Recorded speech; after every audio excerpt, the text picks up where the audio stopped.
CM Nitish Kumar Hajipur पहुंचे, जहां उन्होंने जूता फैक्ट्री का निरीक्षण किया। औद्योगिक थाना क्षेत्र में यह जूता फैक्ट्री रूसी सैनिकों के लिए जूते बनाता है और यूरोप के बाजार में भी यहां जूते की जबरदस्त डिमांड बढ़ रही है। चुनाव में जो माननीय मुख्यमंत्री जी ने वादा किया था कि उद्योगों को बढ़ाया जाएगा, उसी क्रम में आज हाजीपुर में जो यहाँ पर औद्योगिक क्षेत्र है इसका अवलोकन करने 3 फैक्ट्रियों का माननीय मुख्यमंत्री जी ने अवलोकन किया।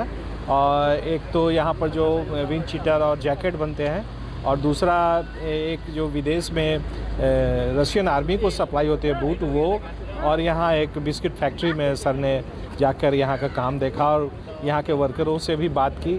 तो स्थानीय लोग ज़्यादा मिले और काफ़ी प्रभावित हुए कि अब हम लोग को यहीं काम मिल रहा है, हम लोग को बाहर नहीं जाना पड़ता है। स्थानीय महिलाएं भी थी, तो उसको देखकर माननीय मुख्यमंत्री काफ़ी प्रभावित हुए और खुश होकर यहाँ से। तो नई सरकार के गठन के बाद मुख्यमंत्री नीतीश कुमार काफी एक्शन में दिख रहे हैं। वे आज पहली बार पटना से बाहर निकले। हाजीपुर में सीएम ने जहां जूता फैक्ट्री का निरीक्षण किया, वहीं आज उन्होंने कई टेक्सटाइल्स यूनिट और बिस्किट फैक्ट्री का भी जायजा लिया और कर्मचारियों से बातचीत कर उनका हालचाल जाना। साथ ही कंपनी के अधिकारियों के साथ बातचीत कर निर्माण की पूरी प्रक्रिया को समझने की कोशिश भी की। तो ये तस्वीर आप तक पहुंचा रहे हैं, जहां पर देखिए जूता फैक्ट्री का सीएम ने निरीक्षण किया है। इसके साथ साथ जो टेक्सटाइल्स हैं और उसको भी बढ़ावा देने को लेकर के लगातार मुख्यमंत्री पहल करते हुए दिखाई दे रहे हैं। देखिए नई सरकार का जो गठन हुआ है, इसमें साफ तौर से उद्योग धंधे रोजगार को लेकर के एक जो बड़ी पहल है वो लगातार देखने को मिल रही है। आप समझ सकते हैं कि कैसे इन उद्योगों को बढ़ावा देने वाली जगहों पर मुख्यमंत्री नीतीश कुमार पहुंच रहे हैं और जो उद्योग विभाग है वो भी लगातार अब कोशिश यही कर रहा है कि कैसे रोजगार से इस बिहार को जोड़ा जाए, इन्वेस्टर्स ज़्यादा से ज़्यादा कैसे आ पाएँ, और यही अगले 5 साल का जो विजन है वो रखा गया है। 2 तस्वीरें आप तक अब पहुँचा रहे हैं, जहाँ पर एक जूता फैक्ट्री जहाँ सीएम नीतीश कुमार पहुँचे थे, और जो टेक्सटाइल एक फैक्ट्री है वहाँ पर जो कामगार हैं और ख़ास करके महिलाओं की संख्या आपको ज़्यादा नज़र आ रही होंगी, जो सिलाई मशीन ले करके इस कपड़े को बुनती हुई दिखाई दे रही हैं। यानी कि महिलाएं भी सशक्त हो रही हैं, स्थानीय स्तर पर लोगों को रोजगार भी मिल रहा है, और ऐसे में इसको और कैसे बढ़ावा दिया जाए इसकी पूरी कोशिश मुख्यमंत्री नीतीश कुमार कर रहे हैं। तो देखिए ये जो फैशन प्राइवेट लिमिटेड की एक तस्वीर, यानी कि टेक्सटाइल फैक्ट्री है जिसका जायजा लिया है। तो कपड़े बिहार में बनेंगे, जूते भी बिहार में बन रहे हैं, और इसको और कैसे नया आयाम दिया जाए इसकी पुरजोर जो कोशिश है वो की जा रही है। आरएलएम अध्यक्ष उपेंद्र कुशवाहा ने सोशल मीडिया एक्स पर पोस्ट किया है, जिसमें उन्होंने परिवारवाद के लग रहे आरोपों पर सधे हुए अंदाज में जवाब दिया। कुशवाहा ने नीतीश कुमार की बातों का उदाहरण देते हुए लिखा है कि खाना खाते वक्त मक्खियां भनभनाएंगी, चिंता मत कीजिए, बाएं हाथ से भगाते रहिए, दाहिने हाथ से खाते रहिए। डिप्टी सीएम विजय सिन्हा ने राजस्व एवं भूमि सुधार विभाग में भी पदभार ग्रहण कर लिया है। विभाग में पहुंचने पर अधिकारियों और कर्मचारियों ने विजय सिन्हा का जोरदार स्वागत किया। विजय सिन्हा ने विभाग के काम को आगे बढ़ाने और जनता से किए वादे पूरे करने का संकल्प लिया है। विजय सिन्हा ने कहा कि उनके सामने सभी की जमीन के संरक्षण और काम को पारदर्शिता के साथ काम करने का एक बड़ा मौका है और जमीन माफिया पर पूरी नजर रहेगी। भूमि राजस्व विभाग बिहार सरकार के सभी बिहारियों के भूमि के संरक्षण, संवर्धन और बेहतर करने का एक अवसर है। भूमि से जुड़े हुए सभी राजस्व से संबंधित कार्यों को पारदर्शिता के साथ, सामाजिक सौहार्द बनाए रखते हुए अंचल से लेकर विभाग तक बेहतर करने के प्रयास होंगे।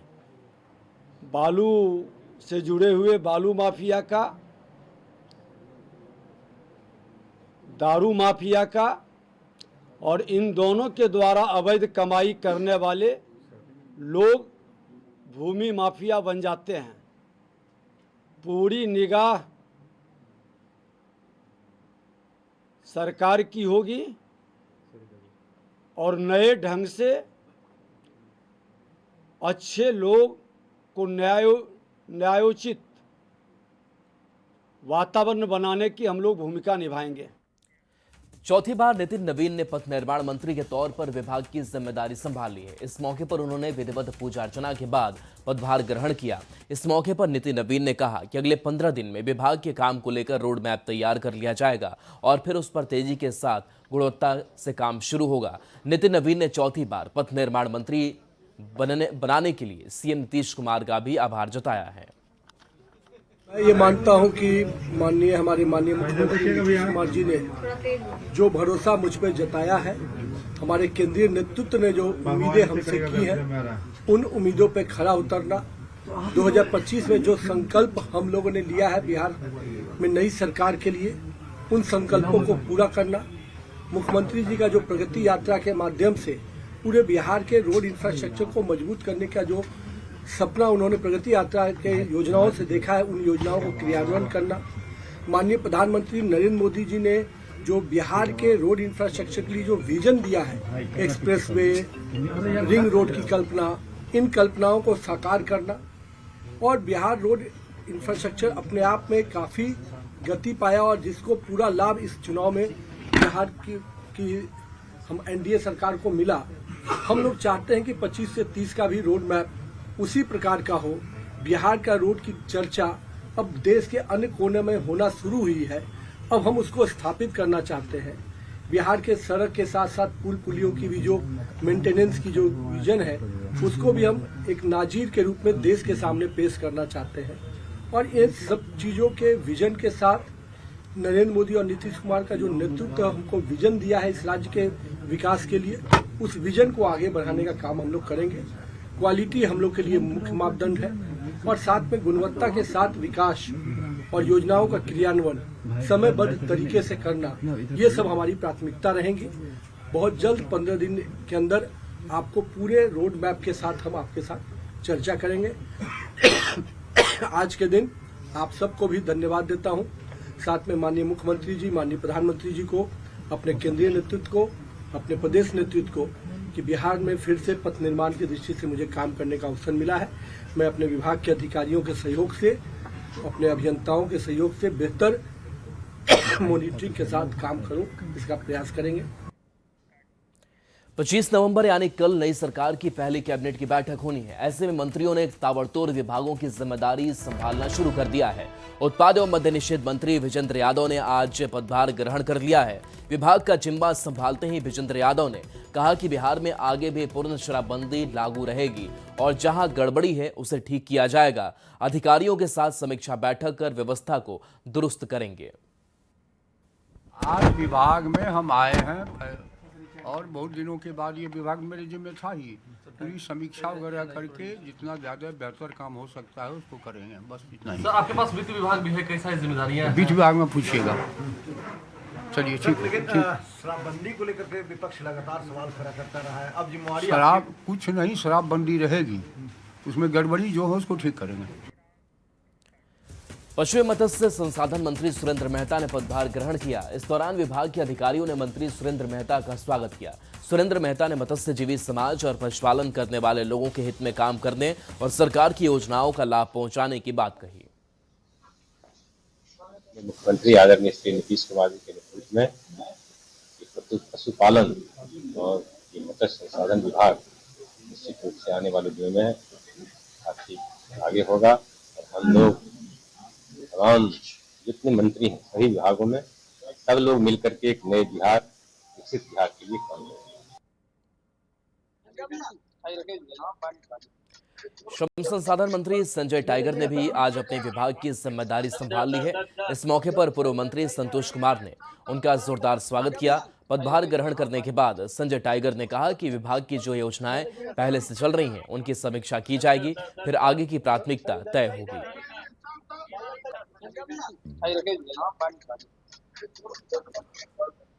संसाधन विभाग के माध्यम से जो काम चल रहा है उस काम को और गति देना, उसको और आगे बढ़ाना, और जो लक्ष्य निर्धारित किया गया है उस लक्ष्य को पूरा करना, यही हमारा उद्देश्य है। कौशल विकास आगे बढ़े, श्रमिकों के कल्याण के लिए हर संभव उपाय किए जाएंगे, और समीक्षा के बाद हम सब प्राथमिकता भी तय करेंगे और आपको बाद में हमारी जो प्राथमिकताएं हैं उससे भी आपको अवगत कराया जाए। शरण कुमार ने भी परिवहन मंत्री के रूप में पदभार संभाला। परिवहन विभाग के ऑफिस में अधिकारियों ने उनका जोरदार स्वागत किया। पदभार संभालने के बाद उन्होंने कहा कि सीएम नीतीश कुमार ने जो जिम्मेदारी दी है उसका पूरा अनुपालन करेंगे। लोगों की उम्मीदों पर खरा उतरने की भी पूरी कोशिश होगी। तो ये तस्वीर आपको दिखा रहे हैं जहां शरण कुमार ने अपना पदभार ग्रहण कर लिया है, विभाग की जिम्मेदारी अब संभाल चुके हैं। और इस दौरान परिवहन विभाग के जो ऑफिस की तस्वीर है वो तस्वीर देखिए, जो अधिकारी हैं उनका जोरदार स्वागत करते हुए दिखाई दे रहे हैं, चेहरे पर मुस्कुराहट है और कहा है कि जो भी जिम्मेदारी मिली है और नीतीश कुमार ने जो भरोसा जताया है उस भरोसे पर, जनता के भरोसे पर भी वो खरा उतरेंगे। और तो देखिए ये तस्वीर आपको दिखा रहे हैं जहां पर आज जो पदभार ग्रहण करने का सिलसिला है आज भी चलता रहा। नितिन नवीन की तस्वीर आप देख रहे हैं जो पथ निर्माण विभाग की जिम्मेदारी संभाल रहे हैं। दूसरी तरफ उत्पाद एवं मद्य निषेध विभाग संभाल रहे हैं विजेंद्र यादव, जिन्होंने पदभार ग्रहण किया। तो श्रम संसाधन मंत्री बने हैं, विभाग अपना संभाला है संजय टाइगर ने। और सुरेंद्र मेहता की भी तस्वीर दिखा रहे हैं जो पशु एवं मत्स्य संसाधन मंत्री बनाए गए हैं, अपने विभाग को संभाला है। हाँ, हमको तो अच्छा। तो कुछ और तस्वीरें भी हम आप तक पहुंचा रहे हैं जहां पर अपनी जिम्मेदारी संभाल ली है इन मंत्रियों ने अपने विभागों की, और इनका यही मानना है कि आने वाले समय में धरातल पर काम किया जाएगा और जो सरकार की योजनाएं है उसका लाभ जनता तक पहुंचेगा। हाँ, हमको तो अच्छा। और इस बीच मधेपुरा से बड़ी खबर जहां आरजेडी विधायक ने थप्पड़ मारा है। घटिया काम देखकर चंद्रशेखर भड़क गए, मजदूर को सरेआम थप्पड़ जड़ दिया। सोशल मीडिया पर वीडियो वायरल हो रहा है। बुडको की ओर से ड्रेनेज बन रहा है और निरीक्षण के दौरान उनको गुस्सा आ गया। मजदूर को अपशब्द कहने की भी बात सामने आ रही है। सुखावेगा, बेड बनावेगा, नहीं, ये पानी सुखावेगा, बेड बनावेगा, उसके बाद काम होगा। समझ गए? पानी सुखावेगा, पकड़ो,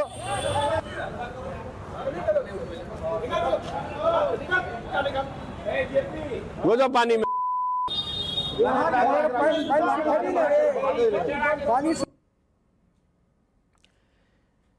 तो ये तस्वीर आप तक पहुंचा रहे हैं जहां जेडी एमएलए चंद्रशेखर जो कैसे अब शब्द कह रहे हैं जिसके आरोप लगे हैं। और देखिए यहां कैसे धक्का मुक्की और थप्पड़ चढ़ने की भी तस्वीर सामने आई है। नहीं, ये पानी सुखावेगा। और आईआरसीटीसी टेंडर घोटाला मामले में पूर्व सीएम राबड़ी देवी ने अर्जी दायर की है। राउज एवेन्यू कोर्ट में अर्जी दायर की गई है। मौजूदा स्पेशल जज को बदलने की मांग की गई है। विशाल गोगने को बदलने की मांग राबड़ी देवी की तरफ से। मामले में उनके इसके साथ साथ लालू यादव, तेजस्वी यादव और कई अन्य लोगों के खिलाफ आरोप तय करने वाले स्पेशल जज विशाल गोगने से मामले स्थानांतरित करने की मांग राबड़ी देवी की तरफ से की गई है।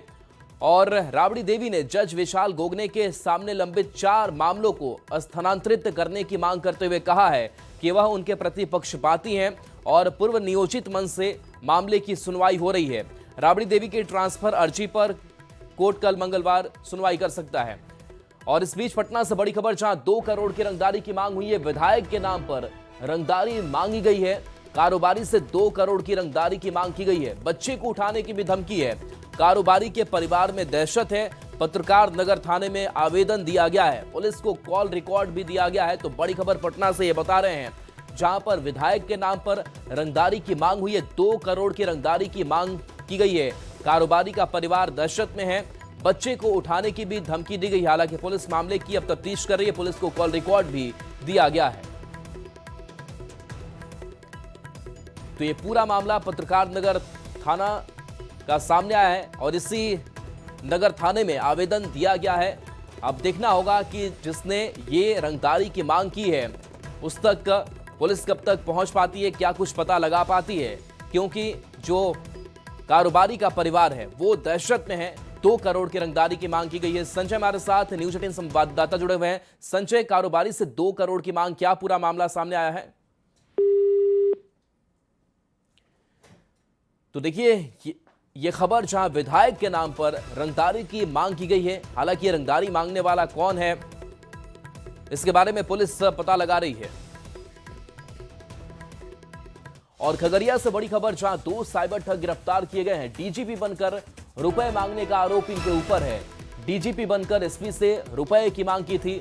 सरकारी मोबाइल नंबर पर रुपए मांगे गए थे। दोनों गिरफ्तार ठग वैशाली के रहने वाले हैं। गिरफ्तार दोनों ठग से पुलिस पूछताछ कर रही है। तो डीजीपी बनकर एसपी से इन्होंने पैसे मांगे थे खगड़िया से, ये बड़ी खबर, जहां सरकारी मोबाइल नंबर पर रुपए मांगे गए थे और दोनों गिरफ्तार ठग वैशाली के रहने वाले बताए जा रहे हैं। दोनों ठग से पुलिस पूछताछ कर रही है। खबर भोजपुर से है, जहां पुलिस ने आईएसआई के लिए काम करने के आरोप में एक नाबालिग को गिरफ्तार किया है। आरोप है कि इस नाबालिग को आईएसआई ने राजस्थान, पंजाब और बिहार के संवेदनशील इलाकों में हैंड ग्रेनेड फेंकने की ट्रेनिंग दी थी। परिवार का कहना है कि माता पिता की मौत के बाद वह गलत संगत में पड़कर अपराध की राह पर चल पड़ा। दिल्ली में हथियार सप्लाई करने से लेकर बाल सुधार गृह से भागने तक उसके कई मामले रहे हैं। रिश्तेदारों ने सुरक्षा का डर बताते हुए कहा कि सनकी स्वभाव के कारण उन्होंने उससे रिश्ता तोड़ दिया है। तो कुछ लोग इस नाबालिग को फंसाने की बात कह रहे हैं। तो मैं अपने काज में रहता था, शाम को मैं जाता था, रात को देखते थे, रात को अपना वो अलग सोता था, मैं अलग रूम में बंद करके सोता था और रात को क्या करता था उसकी जानकारी मुझे फोन पे किसी से बात करते हुए करता उठता, किसी से बात करता था, लेकिन वो क्या बात करता था, कान में अपना एथी लगाए हुए रहता था, इसलिए कोई उतना गतिविधि हम उसको वॉच नहीं कर रहे थे। बिहार के बाद अब दूसरे राज्यों में एसआईआर की प्रक्रिया शुरू हो गई है, जिसको लेकर विपक्ष फिर से विरोध जता रहा है। ऐसे में केंद्रीय कपड़ा मंत्री गिरिराज सिंह ने राहुल गांधी और तेजस्वी यादव पर फिर से निशाना साधा है और कहा है कि लोग बिहार में करारी हार के बाद भी सबक लेने को तैयार नहीं है और राहुल गांधी अर्बन नक्सल हो गए हैं। समझता हूं कि राहुल गांधी हो, तेजस्वी यादव हो, ये अब अराजकता फैलाना चाहते हैं। सड़कों पर अराजकता फैलाए, जनता ने जवाब दिया, आईना दिखा दिया। उसके बाद भी अगर राहुल गांधी ये सवाल उठाते हैं तो माना जाएगा कि अर्बन नक्सल की भूमिका में आ गए हैं। क्या एसआईआर पहली बार हुआ है? और क्या चुनाव आयोग को धन्यवाद नहीं देना चाहिए कि बिहार के एक बूथ पर भी रीपोल नहीं हुआ? ये इतिहास गवाह है। और तेजस्वी यादव की फैमिली दिल्ली रवाना हुई है। बड़ी खबर, पत्नी राजश्री यादव और साथ में दोनों बच्चे भी दिल्ली रवाना हुए हैं। तो बड़ी खबर तेजस्वी यादव से जुड़ी हुई, तेजस्वी यादव की फैमिली दिल्ली रवाना हुई है। पत्नी राजश्री यादव और उसके साथ साथ तेजस्वी के दोनों बच्चे भी दिल्ली गए रहे।